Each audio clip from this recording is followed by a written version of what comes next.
हिंदी की जानी मानी लेखिका मालती जोशी की कहानी आश्वस्ति। यह कहानी माँ और बेटे के निश्चल प्रेम को दर्शाती हुई बहुत कुछ कहती है। मुश्किल से 2 लोटे पानी शरीर पे डाल पाई होंगी कि बाहर से मुन्ना ने आवाज दी, अम्मा मैं निकल रहा हूँ। वे तो एकदम हकबका गई। तो क्या उसके निकलने का समय हो गया और उन्हें किसी ने बताया भी नहीं? आ रही हूँ बेटे, उन्होंने भीतर से आवाज दी और किसी तरह 4 बूंद पानी शरीर पर छींटकर उठ खड़ी हुई। कितना भी चाहो, इस उम्र में हाथ पांव जल्दी जल्दी चलते भी तो नहीं। हड़बड़ाहट में साबुनदानी हाथ से छिटक कर दूर जा गिरी। तौलिया बाल्टी में जा पड़ा। किसी तरह कपड़े फंसाकर बाहर निकली तो याद आया कि चश्मा तो बाथरूम की खिड़की में ही छूट गया है। उसे लेने दोबारा जाना पड़ा। लौटी तो बुरी तरह हाँफ रही थी। अपनी धड़कनों की आवाज़ जब कुछ सामान्य हुई तो उन्हें एहसास हुआ कि घर में एकदम सन्नाटा है। सुबह से तो एकदम हड़कंप मची हुई थी। जगदीश, उन्होंने रसोइये को आवाज़ दी। सब लोग कहाँ चले गए? हवाई अड्डे गए हैं ना जी। सुनकर वे तो स्तब्ध रह गईं। क्या 5 मिनट रुक नहीं सकते थे? नहाने ही तो गई थी, कोई समाधि में तो नहीं बैठी थी। ऐसा भी नहीं है कि नई नवेलियों की तरह घंटों उपटन मलती हूँ। बस गई और आई, पर किसी से उतना सब्र भी नहीं हुआ। उन्हें तो रोना आ गया। सुबह से पीछे पड़ी थी कि नहाने का पानी दे दो, पर किसी ने सुना ही नहीं। संस्कार कह लो कि वहम कह लो, पर वे चाहती हैं कि अगर कोई यात्रा पे जा रहा हो तो घर भर को उससे पहले नहा लेना चाहिए। यूं तो घर भर नहा भी रहा था, बस एक उन्हीं के लिए। कभी बाथरूम खाली नहीं था, कभी पानी गर्म नहीं था।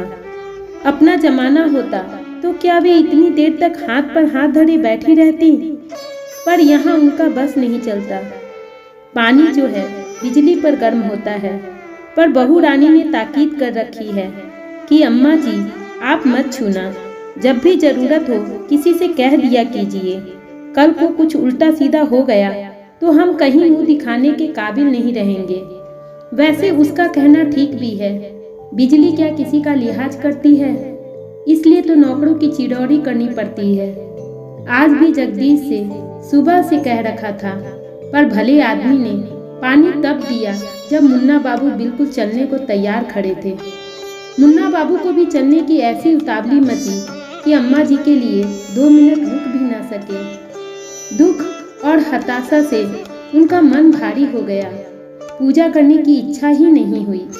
ठाकुर जी को नहलाने के लिए तांबे की थाली में निकाल तो लिया, पर फिर संज्ञा शून्य हो बैठी रही। किसके लिए है ये पूजा पाठ? किसके लिए है ये जप तप, व्रत उपवास? अपना कौन है जिसके लिए भगवान के आगे हाथ जोड़े, नाक रगड़े? सब बेकार है। पर दूसरे ही क्षण उनका मन उन्हें धिक्कार उठा। यह भी कोई बात हुई? उनके कलेजे का टुकड़ा, उनकी आंखों का तारा 7 समंदर पार जा रहा है, तो क्या वे उसकी सलामती की दुआ नहीं मांगेंगी? उसकी सकुशल वापसी नहीं चाहेंगी? आजकल कैसी कैसी खबरें तो आ रही हैं, सुनते ही दिल दहल उठता है। ऐसे में एक ईश्वर का ही तो सहारा है, और वे हैं कि उन्हीं से रार ठाने बैठी हैं। मुन्ना नहीं रुका तो उसकी भी कोई मजबूरी होगी। कोई बस थोड़े ही है जो 5-10 मिनट रुकवा लो।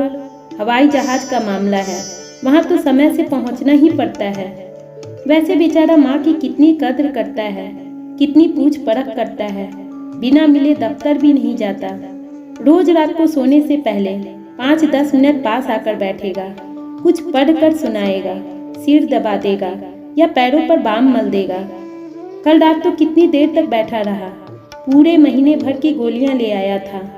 रात वाली और दिन वाली गोलियां अलग अलग करके अलग अलग शीशियों में डाल दी। उन पर निशान लगाकर देर तक उन्हें समझाता रहा। फिर चलते हुए बोला, अम्मा तुम्हें मेरी कसम है, मैं जब तक बाहर रहूंगा तुम बीमार नहीं पड़ोगी। ऐसे गुनी बेटे से क्या नाराज हुआ जाता है? ऐसा बेटा क्या हर किसी को नसीब होता है? वो तो ठाकुर जी की कृपा रही कि उनकी कोख से ऐसा हीरा पैदा हुआ। अपने को किसी तरह प्राकृतिक करके उन्होंने पूजा में मन लगाया। रोज की आदत थी, सो वे अंतर्वत सारी विधियां करती चली गईं। पर माला जपते समय उनका मन फिर भटक गया। पता नहीं कितना पुराना इतिहास याद आ गया। कुलजमा 3 साल का तो था जब उसके बाबूजी चल बसे। तब से कलेजे से लगाकर पाला है। कैसे कैसे जतन किए, कितने कष्ट सहे, उसका कोई हिसाब है। हर माँ अपने बेटे के लिए ऊंचे सपने देखती है। उन्होंने भी देखे थे, पर सबके सपने पूरे कहाँ होते हैं। यह कमाल तो उनके बेटे ने कर दिखाया है। माँ की तपस्या सार्थक कर दी। पढ़ाई में हमेशा अव्वल रहा। नौकरी मिली तो इतनी शानदार कि नौकरों की पलटन आगे पीछे घूमती है। गाड़ी बंगला सब कुछ तो है। बहू भी सुंदर है, पढ़ी लिखी है, बस जरा नक चढ़ी है। अब पति के साथ बंबई गई है तो उल्लास के मारे सास को प्रणाम करने की याद तक नहीं रही। वैसे उसका दोष भी नहीं है, उसे ऐसे संस्कार मिले ही नहीं हैं। माँ को देख लो तो सब समझ में आ जाता है। ठाकुर जी ने एक सुख छीन लिया, पर उसके बदले में भर भर कर दिया भी है। उन्होंने मन ही मन हाथ जोड़कर उनका धन्यवाद किया। तभी गाड़ियों की आवाज से उनकी विचार श्रृंखला टूटी। लो, वे शायद लौट आए थे। बहू की माँ और भाई धड़धड़ाते हुए पूजा घर तक चले आए। फिर पता नहीं क्या सोचकर भाई बाहर खड़ा रह गया। माँ जूते उतारकर अंदर आ गई। लीजिए बहन जी, आपके बहू बेटे को हवाई जहाज पर चढ़ा आए हम लोग। अच्छा किया, उन्होंने सूखे से स्वर में कहा। आप तैयार नहीं थी, नहीं तो आपको भी ले चलते। उनका मन भक्त से जल उठा। उन्हें ले जाने वाली ये कौन होती हैं? वे तैयार नहीं थी, ये अलग बात है। उस किस्से को इनके सामने दोहराकर अपनी बेचारगी जाहिर नहीं करेंगी। पर तैयार भी होती तो क्या चली जाती? कभी नहीं। मुन्ना ने एक बार भी तो उनसे नहीं कहा। अपने कटे बालों वाली, लंबे नाखूनों वाली, ऊंची सैंडल वाली सास को तो शौक से ले गया। गिट पिट अंग्रेजी जो बोलती है, अपनी सिलविल सी अम्मा को कहाँ ले जाएगा? शर्म नहीं आएगी? अपने आहत अभिमान को मन में छिपा कर बोली, हम तो कभी किसी को छोड़ने नहीं जाते। हमें अच्छा नहीं लगता, हम तो घर से ही विदा कर देते हैं। आंटी, ये आप बहुत अच्छा करती हैं, टिंकू का मामा बोला। एयरपोर्ट पर जाना तो सचमुच बेकार है। भीतर तो जाने नहीं देते, बाहर से ही टाटा करना पड़ता है। फिर ना लौटते बनता है ना खड़े बनता है, बस जाली में से टुकुर टुकुर देखते रहो। आप होती तो परेशान हो जाती। समधिन ने मनुहार की। आज का खाना हमारे साथ खाइएगा, अकेले में मन नहीं लगेगा। मैं तो हमेशा से अकेले ही थी बहन, अब तो आदत हो गई है। आपकी बहू रानी हमें जता कर गई है। मैं तो मनीष को छोड़कर सीधे बम्बई पहुंच रही थी, पर माया ने फ़ोन किया कि मम्मी आप यहीं आ जाओ। आप रहोगी तो हमें अम्मा जी की चिंता नहीं रहेगी। मैं इनके साथ बम्बई जा सकूंगी। समझ लीजिए कि एक तरह से वो हम पर जिम्मेदारी डालकर गई है। समधन की बातों से दर्द झलक रहा था। उन्हें अच्छा तो नहीं लगा, पर सौम्य और संयत स्वर में बोली, आप इत्मीनान रखिए, 2 दिन में कोई दुबली नहीं हो जाऊंगी। आपकी बेटी को शिकायत का मौका नहीं मिलेगा। इसके बाद समधन क्या कहती, चुपचाप उठकर चली गई। बाद में लगा कि वे सचमुच ठीक कह रही थी। खाने की जरा भी इच्छा नहीं हो रही थी। नियत समय पर आसन चौकी बिछाकर जगदीश उनकी थाली लगा गया, पर वे निश्चल बैठी रही। जब वह दोबारा फुलका लेकर आया तो हैरान होकर बोला, ये क्या माँ जी, आपने तो अभी तक थाली छुई भी नहीं। तबीयत तो ठीक है ना? तबीयत तो ठीक है बेटा, पर पता नहीं क्यों भूख ही मर गई है। मन बड़ा खराब हो रहा है। क्यों माँ जी? तुम्हारे साहब मुझसे मिले बिना कभी दफ्तर भी नहीं गए, और आज परदेश जाते समय उन्हें अपनी अम्मा से मिलने तक का होश नहीं रहा। आवेग के कारण उनका गला ही रूंध गया। जगदीश ने चौकन्नी नजर से इधर उधर देखा, फिर फुसफुसा कर बोला, हम तो नौकर आदमी हैं हुजूर, कुछ कहते अच्छे भी नहीं लगते, पर अब क्या बताएं। साहब तो बड़ी देर तक आपके कमरे में इंतजार करते रहे, पर माँ बेटी ने ऐसी चिल्लपो मचाई कि क्या बताएं। बोली, क्या एक दिन नहाना धुआना देर से नहीं हो सकता? आदमी को समय देख कर चलना चाहिए।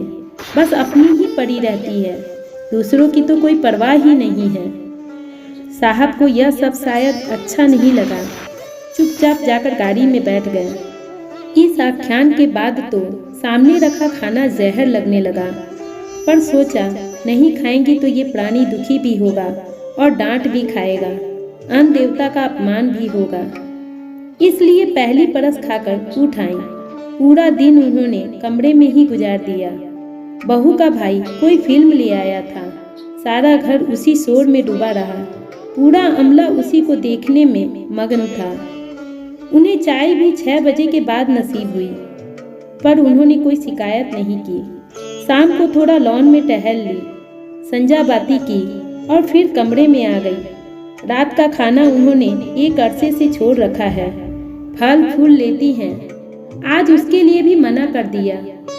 समधी ने 1-2 बार संवाद साधने की कोशिश की, पर दोनों की दुनिया इतनी अलग है कि पटरी बैठना मुश्किल था। 10 बजे माला लेकर वे बिस्तर पर आ गई। यह उनका रोज का नियम है। नींद को मनाने से तो अच्छा है राम का नाम ले लिया जाए। थक कर मन अपने आप निढाल हो जाता है। वे राम स्मरण में तल्लीन थी कि जगदीश आकर फोन पकड़ा गया। साहब बात करेंगे। ये फोन आजकल अच्छा चल गया है, कहीं भी पकड़ा दो। कांपते हाथों से उन्होंने कानों पर लगाया। उधर से आवाज आई, अम्मा मैं मुन्ना बोल रहा हूँ। कहो बेटा, कैसे फोन किया? उन्होंने सपाट स्वर में पूछा।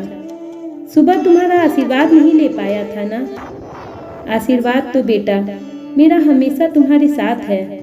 तुम फोन ना भी करते तो कोई फर्क नहीं पड़ता। हाँ, सुबह अगर 5-10 मिनट रुक जाते तो अच्छा लगता, या मुझे ही अगर पता होता कि तुम्हारा समय हो गया है तो मैं बाद में नहा लेती, पर किसी ने बताया भी नहीं।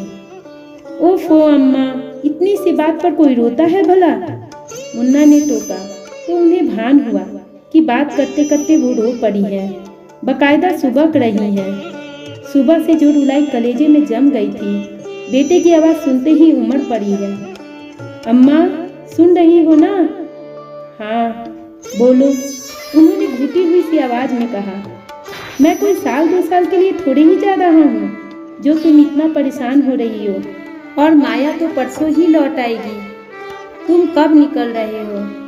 सुबह 4 बजे की फ्लाइट है। वहाँ पहुँचकर फिर फ़ोन करूँगा। जब भी समय मिलेगा फ़ोन करता रहूँगा। इस बीच तुम अपना ख्याल रखना, लापरवाही बिल्कुल भी नहीं करना। दवाइयाँ समय पर लेना। तबीयत जरा भी गड़बड़ लगे तो माया से कहना, वह फौरन डॉक्टर को बुलवा देगी। संकोच करने की कोई ज़रूरत नहीं है। यह तुम्हारा घर है अम्मा, तुम्हारे बेटे का घर है। तुम मालकिन हो इस घर की, समझ रही हो ना? वे सब समझ रही थी। यह भी जान गई थी कि बहू आसपास नहीं है, तभी तो इतना खुलकर बोल रहा है। उन्हें अच्छा लगा, मन एकदम हल्का हो गया। अच्छा हुआ जो जाने से पहले उससे बात हो गई, नहीं तो यह कसक महीने भर तक मन में लिए लिए वे तो पागल हो जाती।